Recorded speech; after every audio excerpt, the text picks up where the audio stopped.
ஒரு கோவிலுக்குள்ள போகும்போது தொட்டு தலையில வைக்கிற மாதிரியே தான் வீட்டுக்குள்ள போகும்பொழுதும் கால் செருப்பை கழட்டி விட்டுட்டு வீட்டுக்குள்ள போகும்போது இந்த வீடு எல்லா உத்தரவாதமும் உங்களுக்கு தெரியுது. உங்களோட இந்த அறையில உட்காம பக்கத்து அறையில இருக்கக்கூடிய தாய் தகப்பன் மற்றவர்கள் எல்லார்கிட்டையும் நான் இங்க வரதுக்கு முன்னால வந்திருக்கேங்கிற விஷயத்த அவங்க கிட்ட சொல்லிட்டு தான் வந்தேன். இன்னொன்னு சொன்னேன், திரும்பி போகும்போது மறுபடியும் உங்ககிட்ட சொல்லிட்டு போறேன் அப்படின்னு. அப்பா அம்மாவா இருக்கிறது இந்த வயசுல உங்களுக்கு புரியாது. எந்த பொருளையும் அனுபவிக்கிற வரைக்கும் அதனுடைய தேவை நம்ம உணர்ந்ததே கிடையாது. ஒரு இடது கைக்கு ஏதாவது ஒரு பிரச்சனை வந்து அந்த கை உங்க கூட வராது கொஞ்ச நாளைக்கு அப்படின்னு கையில ஒரு ஊஞ்சல கட்டி கழுத்துல மாட்டி உங்களை ஒரு ஆர்த்தோபெடிக் சர்ஜன் ஒரு 10 நாளைக்கு விட்டாரு அப்படின்னா ஒத்த கையால தலை சீவும் போதுதான் உங்களுக்கு எல்லாம் தெரியும். தலை சீவும் பொழுதுல இந்த ஒரு கை தான் சீப்பு பிடிச்சிட்டு இருக்கும். இது என்னமோ பெரிய காரியம் பண்ண மாதிரி இந்த கை கூட கூட வந்துட்டே இருக்கும். ஒத்த கையால பொத்தான் போடும் பொழுதுதான் ஓஹோ இந்த கை தேவைப்படுமா அப்படின்னு. ஆக ஒரு பொருள் இருக்கிற வரைக்கும் அதோட அருமை தெரியாது. அப்பா அம்மாவும் பெரும்பாலும் அப்படியேதான், மூச்சு காற்று மாதிரி தான். மூச்சு விடும் போதெல்லாம் ஆஹா மூச்சு காற்று உனக்கு மிக்க நன்றி, நான் என்ன சுவாசிக்கிறேன் சொல்ல போறோமா என்ன? கண்டிப்பா மாட்டோம். மூச்சடிச்சா மட்டும்தான் பக்கம் பக்கமா திரும்புவோம், ஐயோ காத்து கிடைக்கலப்பா அப்படின்னு. அப்பா அம்மாவும் அதேதான். அந்த அறையில உட்கார்ந்து இருக்காங்க. அஸ்திவாரங்கள் ஒரு நாளும் அழகா இருக்காது. இது வந்திருக்கிற குழந்தைங்க முதல்ல புரிஞ்சுக்கோங்க. நீங்க நினைக்கிற மாதிரி இது எங்க அம்மா இது எங்க அப்பா அப்படின்னு சொல்லி எல்லாரும் முன்னாலையும் நீங்க அவங்களை எம்பி பார்த்து உயரமா அவங்களை பார்த்து மகிழ்ந்த நாட்கள் எல்லாம் இருக்கும்பொழுது நீங்க 3 வயசும் 4 வயசும் அவங்களுடைய முழங்கால் உயரம் கூட இல்லாம இருந்த நாட்கள் அது. அவங்களுடைய விரலை பிடிச்சுக்கிட்டு அவங்க விரல் நுனியால உலகத்தை பார்த்த நாட்கள். அப்புறம் இடுப்பு அளவு உயரம் வளர்ந்தீங்க, அப்புறம் தோள் வந்தீங்க, இப்ப தோளையும் தாண்டி தோளுக்கு மிஞ்சிய தோழர்களாகத்தான் இந்த வயசுல வந்து உட்கார்ந்துருக்கீங்க. இப்ப நீங்க நினைக்கிற மாதிரி உங்க அம்மாவும் அப்பாவும் ஒரு விளம்பரத்துல வரக்கூடிய தாய் தகப்பன் மாதிரி கண்டிப்பா இருக்க மாட்டாங்க. விளம்பரத்துல வரக்கூடிய தாய் தகப்பன் வேணா நீங்க டாலர் ஆகணும், ஸ்மார்ட்டர் ஆகணும், பிக்கர் ஆகணும் அப்படின்னு ஏதோ ஒண்ணு கலந்து உங்க கையில கொடுக்க காலியான அந்த குவளையில ஏதோ இருக்கிற மாதிரி விளம்பரத்துக்காக நடிச்சு குடிக்கலாம். ஆனா இந்த தாய் தகப்பன் அப்படி எல்லாம் கொண்டு வந்து கொடுக்கற தாய் தகப்பன் இல்ல. உங்ககிட்ட ஆட்டோகிராஃப் கேட்கிற தாய் தகப்பன் இல்ல. இல்ல உங்க நண்பன் கிட்ட பாடா எங்க அம்மா பாருப்பா எங்க அப்பா பாருப்பா, இதெல்லாம் இல்ல. எப்படியும் 40-45 தொட்டிருப்பாங்க, இல்ல தொடக்கூடிய தூரத்துலதான் இருப்பாங்க. எப்படியும் அம்மாவுக்கு ஒரு முதுகு வலியோ முழங்கால் வலியோ வந்துட்டு போகும். சொல்லாம ஒரு தலைவலி வரும். கலகலன்னு சிரிச்சுட்டு ஓடிட்டு இருந்த ஒரு அம்மா, நீ திரும்பின பொழுதெல்லாம் உனக்கு விதவிதமா சமைச்சு கொடுத்துட்டு இருந்த அம்மா கொஞ்சம் ஸ்லோ டவுன் ஆக ஆரம்பிச்சிருப்பாங்க. சமையல் கட்டுல நின்னு 1 நிமிஷத்துக்கு 2 நிமிஷம் எங்க வச்சேனே தெரியல, இப்ப அடிக்கடி ஞாபகம் மறதி வருது அப்படின்னு சொல்லுவாங்க. ஃப்ரிட்ஜை திறந்து வச்சுட்டு ரொம்ப நேரம் அங்கேயே பாத்துட்டு இருப்பாங்க. என்னம்மா அப்படின்னு. அதுதான் எனக்கும் புரியல, ஏன் ஃப்ரிட்ஜை திறந்தேன்னு எனக்கு தெரியல அப்படின்னு. அப்பா என்ன பண்ணுவாரு, சென்டர் ஸ்டாண்ட் போட்டு வண்டியை நிறுத்திட்டு இருந்த அப்பாவுடைய தலைகொள்ளாம இருந்த முடியெல்லாம் பார்த்து நீ இப்படி அண்ணாந்து பார்த்தது உண்டு. எல்லாம் கொழிஞ்சு இப்ப முன்னெத்தி எல்லாம் பின்னெத்தி வரைக்கும் போயாச்சு. ஆக அப்படிப்பட்ட அப்பா இப்ப சைட் ஸ்டாண்ட் போட்டுட்டு வராரு. அப்படியே வந்து உட்காந்து அப்பா அப்படின்னு கால் நீட்டுறாரு. அம்மா ஓடி போயிட்டோம்ல தண்ணி கொண்டு வந்து கொடுக்குறாங்க. நகர்ந்து நின்னு பாருங்க, ஒன்னும் அவசரம் இல்ல, விலகி பாருங்க. பார்க்க பரிணாம வளர்ச்சியில தாயும் தகப்பனும் முதுமையை நோக்கி எப்படி போயிட்டே இருக்காங்கன்னு பாருங்க. அப்படி உட்கார்ந்துட்டு இருக்கக்கூடிய ஒரு அப்பா அப்படின்னு சொல்லும் பொழுது அப்பாவுடைய பார்வையில் நிறைய மாற்றம் வந்துச்சு. அம்மா அப்பாக்காக வேற மாதிரி சமைக்கிறாங்க. உங்களுக்கு ரோஸ்ட் போட்டு 4 பக்கம் நெய் ஊத்தி எண்ணெய் ஊத்தி எல்லாம் பண்ணி போதுமா முருகலா இருக்கா அப்படின்னு அந்த தோசைக்கல்ல விட்டு தோசை ஐயோ எடுத்துரு என்ன இதுக்கு மேல இருந்தா தீஞ்சு போயிருவேன் அதுவே எழுந்து வர அளவுக்கு அதை முருகலா பண்ணி கொண்டு வந்து கொடுத்து காதுல ஒரு பென்சில் மாதிரி ஒண்ணு வச்சுட்டு என்னப்பா உனக்கு வேணும் அப்படின்னு பக்தி பரவசத்தோட பாக்கும்போது இன்னொன்னு கூட அப்படின்னு சொல்லுவீங்க. ஆனா அப்பா திட்ட பாத்தீங்கன்னா இந்த முருகல் தோசையெல்லாம் போய் ரொம்ப நாள் ஆச்சு. ஒரு இட்லி பாத்திரம் மூடி எடுத்து வச்சு அம்மா மூடி வச்சு இது பண்ணிருப்பாங்க.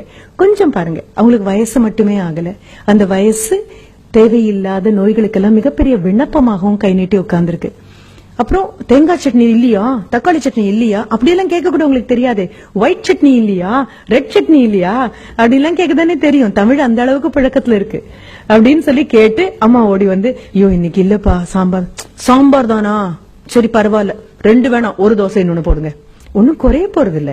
ஆனாலும் கேக்குற துணி அப்பாவை பாத்தீங்கன்னா அப்பாவுடைய உணவு முறையில மாற்றம் இருக்கும். நடையில அந்த பழைய ஸ்பீடெல்லாம் ஒன்னும் இல்ல. பாக்கணும், நான் என்ன அவங்கவுங்க அம்மா அப்பாவை தானே பாக்க சொல்றேன். இதுக்காக பக்கத்து வீட்டு குழந்தைய கூட்டிட்டு வர முடியும், வாடகை கொடுத்து இவங்களை பாத்துட்டு போ அப்படின்னு சொல்ல. உங்களுக்கே அதற்கான அவகாசமும் நேரமும் இல்ல அப்படின்னா வேற என்ன பண்றதுக்காக தான் உங்களுக்கு இப்ப நாங்க கல்வியை கொடுத்துட்டு இருக்கோம். 24 மணி நேரத்துல உருப்படியா செஞ்ச எதுவுமே இல்ல. ஆக திரும்பி பாருங்க, ஒண்ணும் இல்ல. இந்த 2 மாசமும் இத்தனை வருஷம் நீங்க ஓடி படித்ததாக ஒரு கதை சொல்லிட்டு இருந்தோம் இல்லையா, கதைதான்.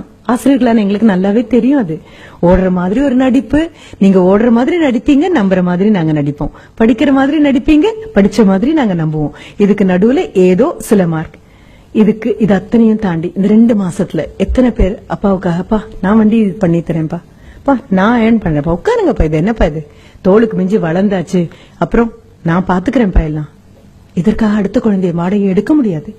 நீ சின்னதா பிறந்துக்கிற வரைக்கும் எல்லாம் கேட்டது, மகனா மகளான்னு யாரும் கேட்கல, சார் பையனா பொண்ணா அப்படின்னு. பிறந்த உன்னை கையில எடுத்ததுக்கு அப்புறம் பையன் பொண்ணெல்லாம் கிடையாது, அந்த வார்த்தைகளே இல்ல. மகனா மகளா கையில ஒரு குழந்தைய வச்சுட்டு நிக்கும் போது அம்மாவானாலும் அப்பாவானாலும் நினைப்பாங்க, இதுக்கு ஒரு 18 வயசு ஆகும், என் கை கால்லாம் கொஞ்சம் தளர்ந்து போகும், அவ்வளவேதான். சாஞ்சுக்கு தோளா என் பையன் இருப்பான், சாஞ்சுக்கு தோளா என் பொண்ணு இருப்பா அப்படின்னு காத்துட்டு இருக்கக்கூடிய நேரத்துல கையில ஒரு மொபைல் போன் எடுத்துட்டு போன் வந்த அடுத்த நிமிஷம் நீ வீட்டை விட்டு வெளியில போய் வராண்டால நிக்கிறல்ல, யார் தோல்ல சாஞ்சுக்க போறாங்க? யோசிச்சு பாரு. ஒண்ணும் இல்ல, நான் சின்ன சின்ன விதைகளை மட்டும் தான், குற்றமே இல்ல. நமக்கு தெரியாது, நம்ம இன்னும் குழந்தைங்களா இருக்கும். அப்பா அம்மா முடிஞ்சுதா, தாத்தா பாட்டின்னு வீட்டுல இருக்காங்க. இந்த தாத்தா பாட்டி பண்ண பெரும் தியாகம் தான் அப்பா அம்மாவா வந்திருக்கும். அப்பாவும் அம்மாவும் பண்ண பெரும் தியாகம் தான் நீங்க இங்க வந்திருக்கீங்க. இது அத்தனையும் புரிஞ்சுக்கோங்க. அடுத்தது பள்ளிக்கூடத்துல இருக்கக்கூடிய அந்த ஆசிரியர்கள் ரொம்ப அழகா இருக்கும். எனக்கு ரொம்ப சந்தோஷமான அனுபவமாக நான் பகிர்ந்து கொள்ளக்கூடியது. ஒரு 3 வயதாக இருக்கும்போது என்னுடைய மகன் பள்ளிக்கூடத்துக்கு போயிட்டு எல்கேஜிக்கு போயிட்டு திரும்பி வந்து அவன் என்கிட்ட சொன்னது, my teacher is very beautiful அப்படின்னு சொன்னான். இந்த வார்த்தை ஆச்சரியமா இருந்தது. அது ஒரு 3 வயது குழந்தை போய் பள்ளிக்கூடத்துல திரும்பி வந்து அன்றே சொன்னது ரொம்ப ஆச்சரியமாக இருந்தது. சரி, ஒரு 2 நாள் கழிச்சு போய் இந்த பியூட்டிஃபுல்லான டீச்சரை பார்க்கலாம் அப்படின்னு. ஆனா அதுக்கப்புறம் அவன் அளக்க முயற்சி பண்ணினான். அவங்க ஆசிரியர் ரொம்ப அழகா இருக்காங்களா, அந்த அழகு எவ்வளவு நீளமாக இருக்கும் அப்படின்னு சொல்றதுக்காக நாங்க இருந்த வீட்டுல இருந்து ஒரு குறைந்தபட்சம் 10 கிலோமீட்டருக்கு அந்த பக்கம் இருக்கக்கூடிய ஒரு இடத்த சொல்லி, she is beautiful from our house to Gandhipuram, வீட்ல இருந்து அந்த காந்திபுரம் அளவுக்கு அழகா இருக்காங்க அப்படின்னு. இது அளக்க கூட முயற்சி பண்றானே, கண்டிப்பா இந்த ஆசிரியரை பார்த்தே ஆகணும். ஒரு 4 நாள் கழிச்சு போனா தலையெல்லாம் குப்புன்னு நரைச்சு தோளெல்லாம் சரிஞ்சு சுலபமா ஒரு 58 தாண்டி இருப்பாங்கல்ல, தாண்டறதுக்காக இருப்பாங்க. அந்த ஆசிரியர் ஏன் அழகா இருந்தாங்கன்னு எங்களுக்கு எப்ப புரிஞ்சது அப்படின்னா, வரக்கூடிய ஒவ்வொரு குழந்தைகிட்டையும் அந்த குழந்தை உயரத்துக்கு மண்டி போட்டு அந்த குழந்தை உயரத்துக்கு தோளை அரவணைச்சு, ஆமா நேத்து ஏன் வரல, ரொம்ப மிஸ் பண்ணேன் தெரியுமா உன்ன அப்படின்னு சொன்னாங்க. அவங்க பேருக்கு பின்னால என்ன பட்டோன்னு தெரியாது, அது என்ன பேருன்னு தெரியாது, எத்தனை வருஷம் அனுபவம் தெரியாது. ஆனா ஒண்ணு தெரியும், குழந்தைங்களை அவங்களுக்கு தெரியுது, குழந்தைங்களுக்கு அவங்கள தெரியுது. அவ்வளவேதான். அரவணைச்சு கூப்பிட்ட போது நான் நினைச்சேன், ஐயோ என் பையன் அளந்த தூரம் 10வது போல இருக்கே, இன்னொரு 100 கிலோமீட்டருக்கு அந்த பக்கம் வரைக்கும் ஒரு இடத்த சொல்லி அவ்வளவு அழகா இருக்காங்க. ஒரு ஒற்றை நிமிடம் உங்களுடைய 1ஆம் வகுப்பிலிருந்து 12ஆம் வகுப்பு வரைக்கும் உங்க விரல பிடிச்சு உங்களை கூட்டிட்டு வந்த ஆசிரியர்களை ஒரு நிமிஷம் யோசிச்சு பாருங்கன்னு சொன்னதுடைய அர்த்தம் அதுதான். இந்த அஸ்திவாரங்கள் அழகாவே இருக்காதுப்பா. அஸ்திவாரம் அழகா இருக்காதுன்னு சொல்லும் போது அந்த 3 பேரை நான் சொன்னேன். அம்மாவும் அப்பாவும் ஆசிரியர்களும் நீங்க நினைக்கிற மாதிரி அழகா இருக்கணுங்கிற அவசியம் கிடையாது. ஆனா இன்னி தேதிக்கு உலக பேரழகி யார் அப்படின்னு சொன்னா, ஒரு 10 ஜட்ஜ் உட்கார்ந்து திருப்பி ஒரு 15 கேள்வியை கேட்க, முகம் எல்லாம் திருத்தப்பட்டு, உயரங்கள் எல்லாம் திருத்தப்பட்டு, உருவ அளவுகள் திருத்தப்பட்டு உங்க முன்னால கொண்டு வந்து நிறுத்தக்கூடிய பெண் அல்ல உலக பேரழகியாக இருக்கும். கண்ணமுடி பாத்தீங்கன்னா அவங்க அம்மாவை மிஞ்சி ஒரு அழகி கிடையாது. உலக பேரழகன் யாராக இருக்க முடியும்? தோல் தளர்ந்து, முகத்தை சுத்தி, கண்ணை சுத்தி கருவளையம் வந்து, தலையில் இருக்கக்கூடிய முடியெல்லாம் கொட்டி ஒரு நிமிஷம் பெருமூச்சு விட்டு, இந்த பையன் படிச்சு மேல வந்துட்டானா போதும்பா, எனக்கு ஒண்ணும் கொடுக்க வேண்டாம், அவன் காலை ஊனிக்கட்டும் அப்படின்னு ஒவ்வொரு நாளும் உங்களுக்கு தெரியாம மனதுக்குள்ள பிரார்த்திக்கக்கூடிய உங்க அப்பாவை மிஞ்சி உலகத்துல பேரழகான ஒரு உருவம் எதுவுமே கிடையாது. நீங்க வரீங்கன்னு தெரிஞ்சு ஊரார் பிள்ளைய ஊட்டி வளர்க்கணும் அப்படிங்கறதுக்காகவே ஒவ்வொரு நாளும் கல்வியை டிஃபன் பாக்ஸ்ல போட்டு சுமந்து திணிச்சு அமுக்கி கொண்டு வரக்கூடிய உங்க ஆசிரியரை விட மிகப்பெரிய ஒரு நபர் உலகத்துல கிடையாது. ஆனா இது 3 அஸ்திவாரம். எந்த கட்டடத்துக்கும் அஸ்திவாரம் அழகா இருக்க வேண்டிய அவசியம் கிடையாது. அஸ்திவாரம் போட்ட அடுத்த நிமிஷம் அதுக்கு பூச்சி அடிக்கிற ஆட்கள் யாரும் கிடையாது. அஸ்திவாரத்துக்கு அலங்காரம் பண்ற ஆட்கள் யாரும் கிடையாது. அஸ்திவாரத்தினுடைய அழகு என்ன தெரியுமா? உறுதி மட்டும்தான் அதனுடைய அழகு. தாயும் தகப்பனும் சொல்லிக் கொடுத்த ஆசிரியரும் உங்களை உருப்பட வைக்கிறதுங்கிற ஒற்றை எண்ணத்துல உறுதியா நிக்கிறதுனால மட்டும்தான் மேலெழும்பக்கூடிய கட்டடங்கள் அவ்வளவு அழகா இருக்கு. உங்களுடைய ஜியோமெட்ரி பாக்ஸ் இருக்கும் தெரியுமா?